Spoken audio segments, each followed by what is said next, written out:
নমস্কার, যুক্তি তর্ক সঙ্গে অর্ক আপনাদের স্বাগত। আপনাদের সঙ্গে আমি অর্কপ্রভ সরকার।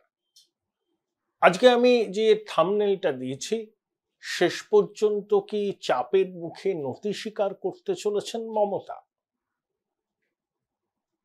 Hold your breath, she is not going to tender her resignation. যেটা ওই একটা স্লোগান উঠেছে না, দফা এক দাবি এক, মুখ্যমন্ত্রীর পদত্যাগ। না, তিনি পদত্যাগ করছেন না, সেই সম্ভাবনা নেই। তাহলে আপনারা বলতে পারেন যে আপনি বিভ্রান্ত করার জন্য এরকম থাম্বনেল দিয়েছেন কেন, যে চাপের মুখে নতি স্বীকার করতে চলেছেন মুখ্যমন্ত্রী। কারণ আছে, তিনি নিজে পদ থেকে ইস্তফা দেবেন না ঠিকই, কিন্তু প্রশাসনের কয়েকজন মাথাকে তিনি এবার সরিয়ে দেবেন তাদের দায়িত্ব থেকে, এমনই ইঙ্গিত কিন্তু পাওয়া যাচ্ছে। এবং যে দাবিটা আন্দোলনকারী ছাত্ররা, বিরোধী দল, নাগরিক সমাজের একটা বড় অংশ, যারা উই ওয়ান্ট জাস্টিস বলে তাদের ক্ষোভ, দুঃখ, অভিমান, যন্ত্রণা উগরে দিচ্ছে, তারাও কিন্তু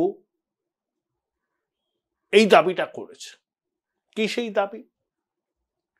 দেখুন, 27শে অগস্ট ওই ছাত্র সমাজের ডাকে নবান্ন অভিযানের আগের দিন 26শে অগস্ট নবান্নে একটা সাংবাদিক বৈঠক হয়।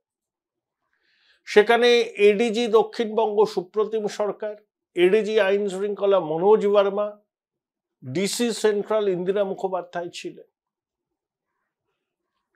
আমরা খুব আলাপন বন্দ্যোপাধ্যায়কে দেখতে পাচ্ছি, সুললিত বাংলায় তিনি সরকারের অবস্থান তুলে ধরবার চেষ্টা করছেন। 27শে অগস্ট আমরা কাকে দেখলাম? এডিজি দক্ষিণবঙ্গ সুপ্রতিম সরকার সঙ্গে বিজেপির ডাকা বন্ধে সরকারের অবস্থান কি জানালেন আলাপন বন্দ্যোপাধ্যায়। এখানে একটা কথা বলি, শুনুন। 27শে অগস্ট মধ্যরাতে হাওড়া স্টেশন থেকে 4 জনকে তুলে নিয়ে যায় পুলিশ। পরে এডিজি দক্ষিণবঙ্গ বলেন এই 4 জনের বিরুদ্ধে খুন, নাশকতার অভিযোগ আছে, তাদের কাছে নাকি অকাট্য প্রমাণ আছে। তাই শান্তি বজায় রাখতে, আইন শৃঙ্খলা পরিস্থিতি যাতে হাতের বাইরে না চলে যায়, সেই জন্যই 4 জনকে প্রিভেন্টিভ অ্যারেস্ট করা হয়েছে। বিরোধী দলনেতা শুভেন্দু অধিকারী 27শে অগস্ট এক্স হ্যান্ডেলে বলেন যে আদালতে দেখা হবে মমতা পুলিশ। ঠিক সন্ধ্যে 6টা নাগাদ 27শে অগস্ট ওই নবান্ন অভিযান শেষ হওয়ার পর ওই 4 জনকে ছেড়ে দেয় পুলিশ। আমি দেখলাম একটা ভিডিও, জাতীয় পতাকা হাতে নিয়ে 4 জন বলছে যে তারা বিচার চায়। অর্থাৎ যার বিরুদ্ধে বা যাদের বিরুদ্ধে খুন, নাশকতা করার চক্রান্তের অকাট্য প্রমাণের অভিযোগ পেল রাজ্য পুলিশ, সমাজ মাধ্যমে লিখলো, শুভেন্দুবাবু যেই বললেন আদালতে দেখা হবে মমতা পুলিশ, কিছুক্ষণের মধ্যেই তাদেরকে ছেড়ে দেয়া হলো। এতে যদি জনমানুষের ধারণা হয় যে যে অভিযোগটা ওই 4 জনের বিরুদ্ধে আনা হচ্ছে সেটা সর্বৈব মিথ্যে, আদালতে মুখ পুড়বে, তাই আগাম আন্দাজ করেই 4 জনকে ছেড়ে দিয়েছে পুলিশ। তাহলে কোথাও কাজের মধ্যে যে বিস্তর অসঙ্গতি, সেই অসঙ্গতিটা বারে বারে আসছে। এতে কি হয়, পুলিশ ফোর্সের যে সম্মান মানুষের কাছে থাকে, সেই সম্মানটা তারা ধরে রাখতে পারে না।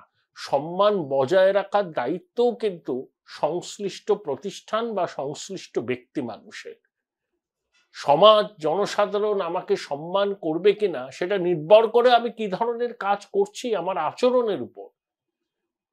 সেই আচরণ যদি এরকম হয়, তখন পুলিশের নিরপেক্ষতা নিয়ে তো প্রশ্ন উঠবেই। তারপরে কেউ যদি বলে দলদাস পুলিশ, সেই অভিযোগ সহজে খণ্ডাতে পারবে কি পুলিশ?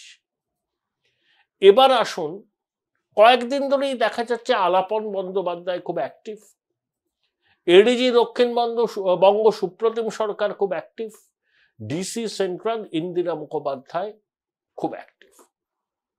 কোথায় গেলেন বিনীত গোয়েল? দেখুন, কমিশনারকে সবসময় সংবাদ মাধ্যমের সামনে আসতে হবে, টিভি ক্যামেরার বুমের সামনে বাইট দিতে হবে, নিয়মিত প্রেস কনফারেন্স করতে হবে, এমন কোনো নিয়ম নেই। কমিশনার মনে করলে প্রেস কনফারেন্স করতে পারেন, যেমন আরজিকর কাণ্ডের পর তিনি করেছিলেন। যারা সেই প্রেস কনফারেন্স দেখেছেন তারা বলুন তো, বাঙালি মনন কমিশনারের প্রেস কনফারেন্সের বক্তব্যকে কি অনুমোদন করেছিল?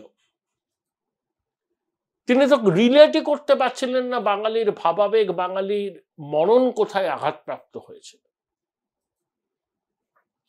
সিভিক, ওই সঞ্জয় যে সিভিক ভলেন্টিয়ার, সে যে ফোর্স ব্যাটালিয়ন থাকতো, পুলিশ ওয়েলফেয়ার অ্যাসোসিয়েশনের সঙ্গে যার যোগাযোগ ছিল, কমিশনার স্বীকারই করতে চাইছিলেন না, শুধু বলছিলেন ও একটা ক্রিমিনাল।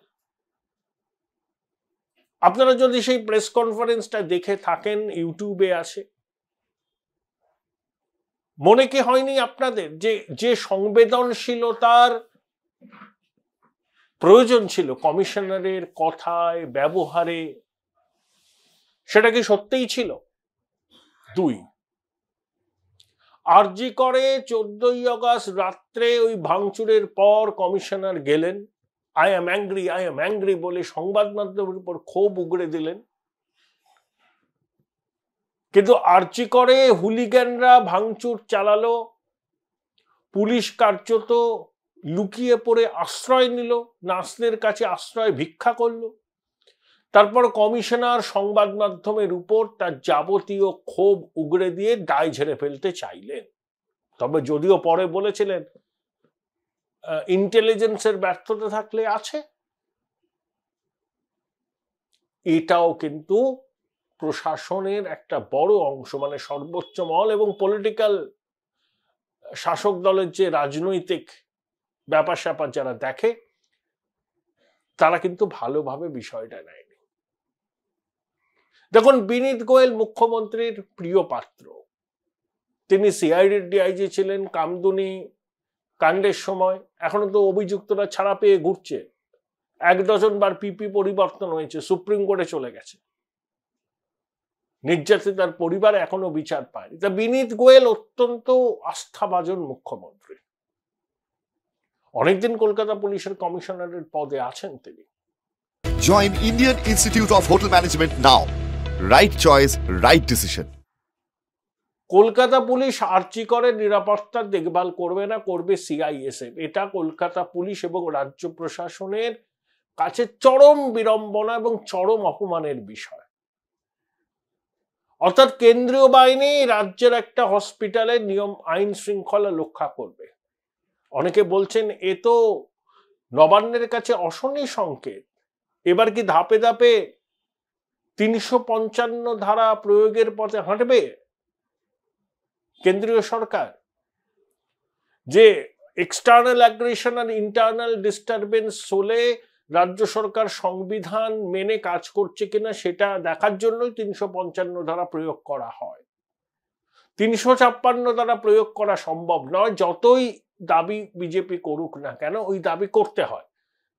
কিন্তু রাজ্যের এবং কলকাতা শহরের একটা সরকারি মেডিকেল কলেজ এবং হসপিটালের নিরাপত্তায় কেন্দ্রীয় বাহিনীর উপস্থিতি, এটা কি ঘুরিয়ে কেন্দ্রীয় হস্তক্ষেপ নয়? এই প্রশ্ন উঠছে সর্বত্র। এবং এর জন্য দায়ী কে?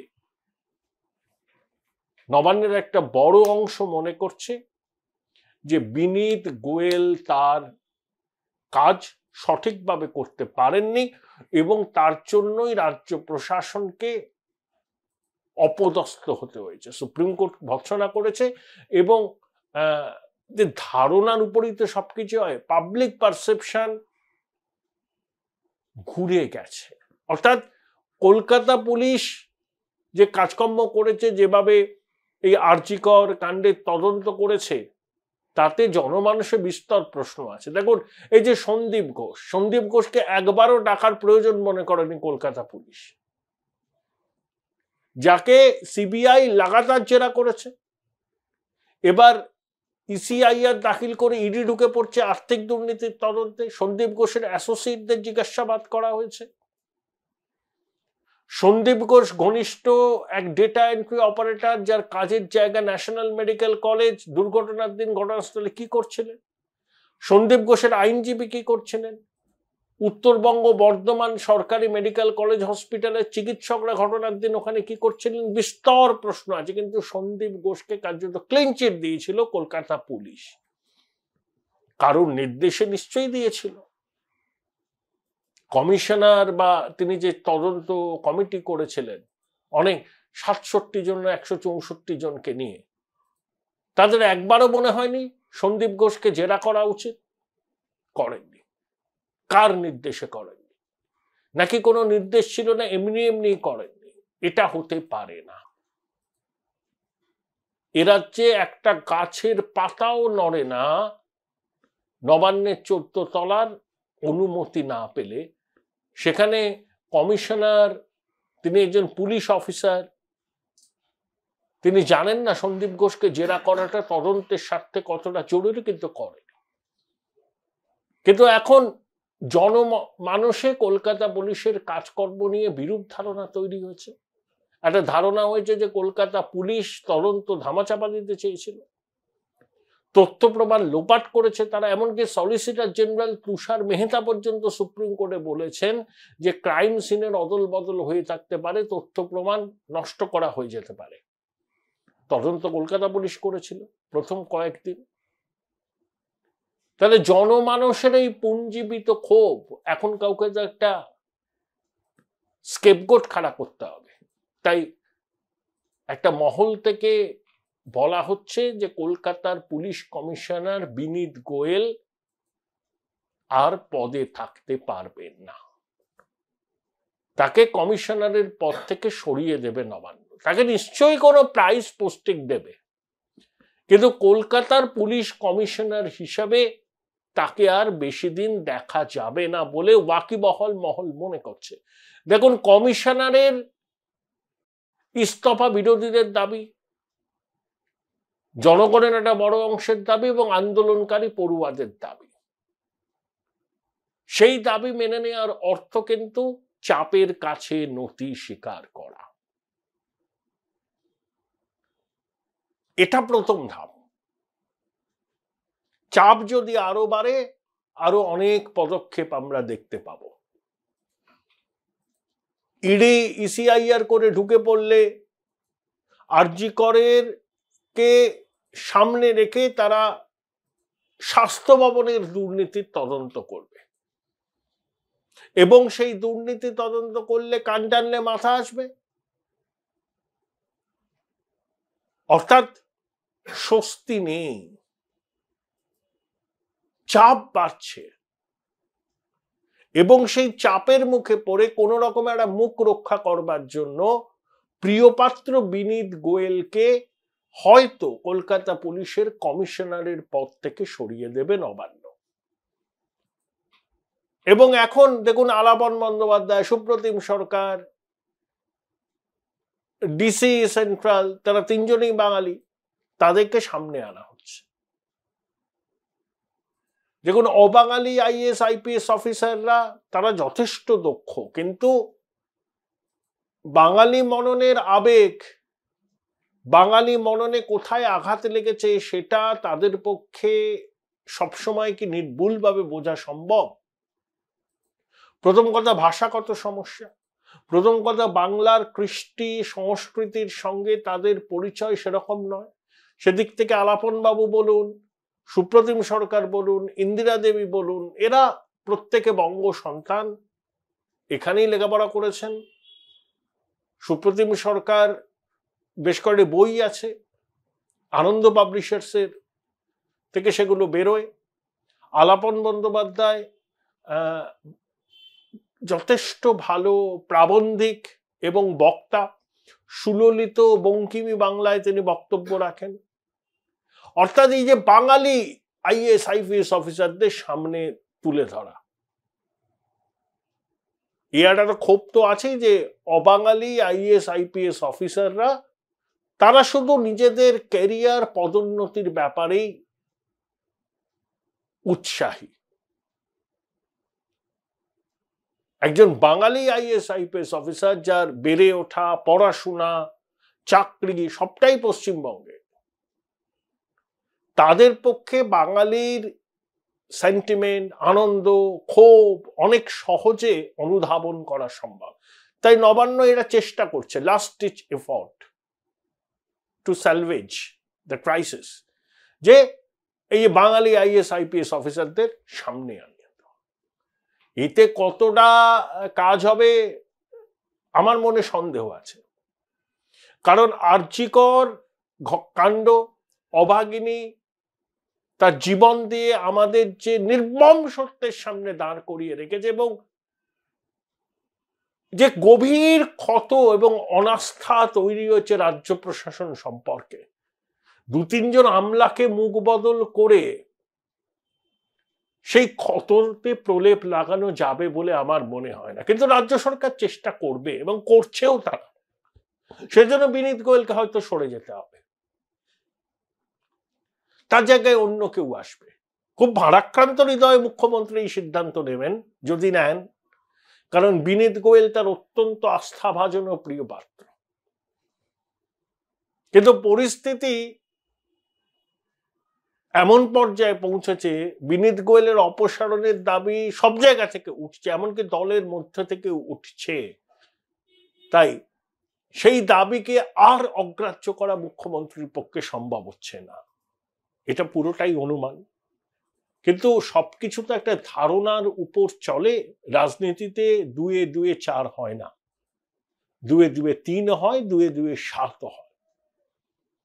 যারা প্রশাসন, শাসক দল সম্পর্কে খোঁজ খবর রাখেন, তারা বলছেন যে বিনীত গোয়েল আর বেশি দিন কলকাতা পুলিশের কমিশনার হিসেবে থাকবেন না।